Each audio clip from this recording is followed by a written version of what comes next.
73 mga bahay ang tinupok ng apoy sa Tagos, Surigao del Sur. Kaya naman himalang itinuturing na ni isa walang nasaktan o nawala sa napakalaking sunog. Sing-init daw ng apoy na tumupok sa 70 mga bahay sa barangay Duma-Duma, Tagos, Surigao del Sur ang pananampalataya ng mga nasunugan.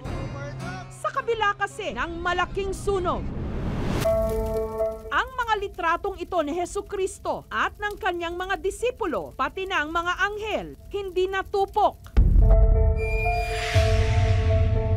Ang paniniwala ng mga taga rito, may kahulugan ito, kung hindi man isang milagro.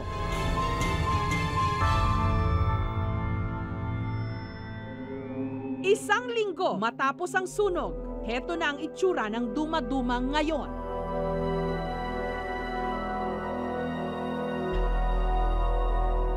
Kung saan nakilala ng aming team si Raymond, ang nakapulot na malitrato ni Jesus na hindi nasunog, na siya ring nag-upload ng mga litrato online. Minsan, kahit imahe, banal yung mga yan. Wow, grabe, it's mysterious. Everything happens for a reason. Nung nakita ko po, nabigla ako na sunog talaga ng litrato ni Jesucristo. Miracle dahil walang nasaktan. Ano sa tingin mo yung mensahe? Magmahinaan ng loob dahil nandito ako. Ang mga larawan, parte pala ng isang Bible storybook, pagmamay-ari ng mag-asawang Lola Carmelita at Lolo Moises na kasama sa mga nasunugan.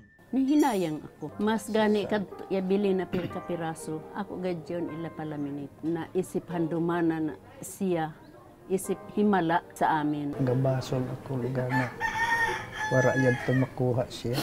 Kaya kunya kuha pa lamang dili unta mahitabo. Dakan ako sa Ginoo na pasaylo adakan kay dako gayod anamo kasalanan tungod sa pag wa namo makuha.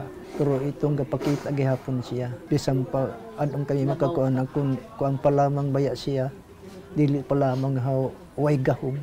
Sa katabing purok na talaga sila nakatira, pero ang ilan nilang mga gamit, kabilang na ang Bible storybook na iwan nila sa Duma-Duma. Parang himala sa akin. Sugod, ngayad to na panghitabo. Matagyod ko ng kaadlawon, nga alas 3. Kay kana amahan, maumantuog ito pagsaka sa langit.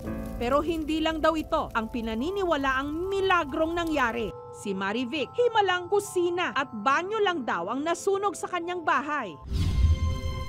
Pagtanaw na ako, sunog na. Kuha ko mga butang sabay, musuod ako. Pagpuan ako pagsuod, yung hurot na, yung nakuha na sa divider, yung nakuha na mga teddy-bear, mga kuwan. Tanang-tanan, anya tiran Santo Niño lakang gayon. Paniniwala niya, prinotektahan sila ang kanilang bantay. Ang imahen na ito ni Santo Niño. At kahit malapit lang ang imaheng ito sa nasunog na banyo, buong-buo pa rin ito. Isunog ang CR nga diwara. Amo dayan tulang po. Kuha niyo ni kuha ay kalimutan siya ma'am sa divider. Si Karena naman dahil sa sunog, nayanig ang kanyang pananalig. Kasama kasing natupok ang ipinundar niyang bahay na katas ng kanyang pagtatrabaho abroad. Inisip ko paano ako magsimula ulit. Wala na akong pira, wala akong trabaho. Diyos ko po, nasunog lang pala ang pinaghirapan ko. Masakit sa akin. Para meron daw siyang maitabing alaala man lang ng ipinundar niyang bahay. Pinicturan na lang niya ito kahit sunog na. Nung i-upload niya raw ang litrato sa Facebook, may mga nagsabi sa kanyang parang may nahagip na kakaiba ang kamera. Tinignan ko yung picture, yung nagulat ako. Sinabi ko sa kasama ko, tingnan mo nga may tao. May nakita akong tao sa haligi. Sabi ng kasama ko, ala, si Papa Jesus yan. Litrato niya talaga, yung mukha talaga ni Papa Yung Jesus mukha sa likod. niya na-form sa usok. Na-form sa usok. Ang iba hindi mapaniwala kasi inedit ko na lang daw yun. Hindi ako marunong mag-edit. Naniwala ako na si Papa Jesus, totoo pala. Siya yung nasa picture ko. Diyos ko, magsisimba na ako ulit. Mahigit kalahati ng Duma-Duma sa bayan ng Tago sa Surigao del Sur natupok ng apoy. Pinanghinaan man ng loob ang mga nasunugan, lumakas naman daw ang kanilang pananampalataya. Nung nakita nila ang mga litrato ni Hesukristo na hindi nasunog, pati na ang imahe ng Santo Niño. Bukod pa sa nakuna ng kamera na sa kanilang pagtansya, imahen ni Hesukristo.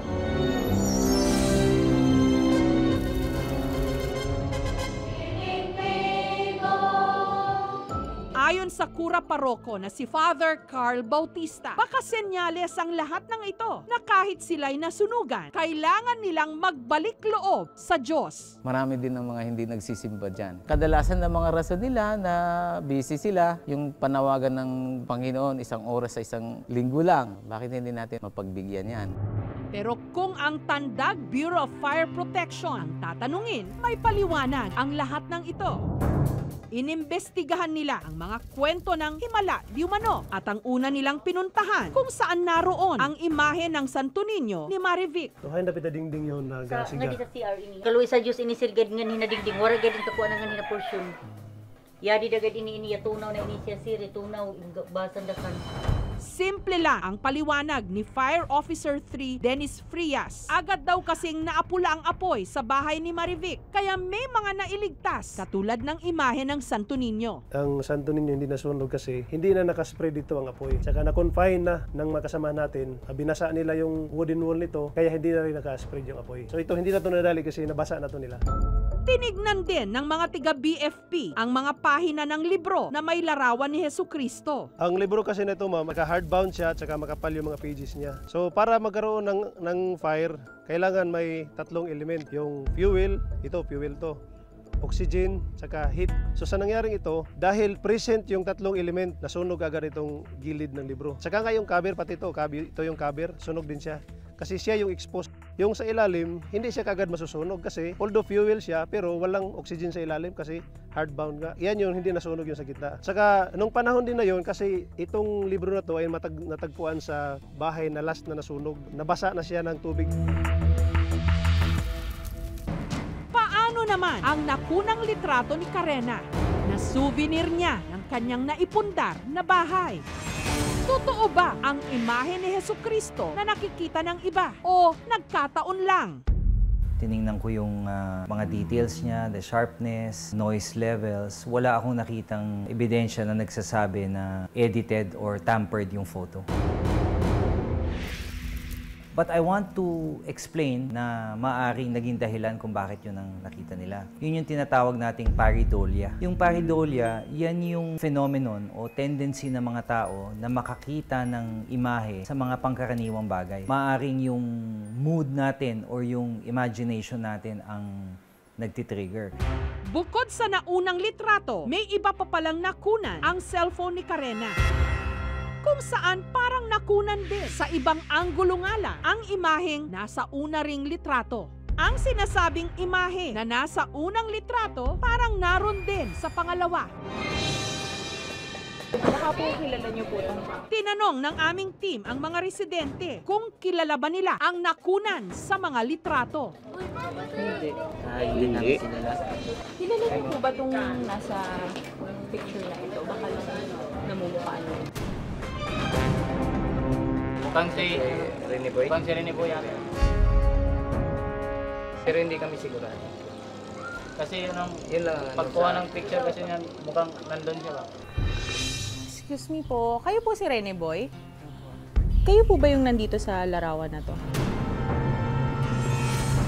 Oo, parang ako talaga yan. Bakit po ninyo nasabing kayo yan? Ito yung suot ko na nangangalakal ako dito kasi nilagay ko yung sa ulo kasi mainit. Bandang mga 2:00, nandun pa ako ng sunog, nangangalakal ako. Sa bahay nila Karena, mga 1 oras ako. Doon sa isang picture, sure ako na ako yun. Nakikita ko talaga na pudong pa lang na damit sa ulo. Ako talaga yung hindi ko alam na kinukunan ako ng mga tao dyan. Yung sa pangalawang picture, medyo malabo. Hindi ako sure. Naninindigan naman si Karena na nung kinunan niya ang unang litrato, wala roong tao. Kahit anong sabihin ng iba, naniwala pa rin ako na si Papa Jesus. Yung nasa picture na pinipicture ko sa cellphone. Kasi walang tao noon, biglang lumabas siya. Hindi naman kailangan may himala para marinig mo ang mensahe na mas makapangyarihan ang Diyos kaysa sunog na ito. Sa mga sakuna at trahedya, nasusubok ang ating pananampalataya. Sa mga naniniwala, hindi na kailangan pa ng himala.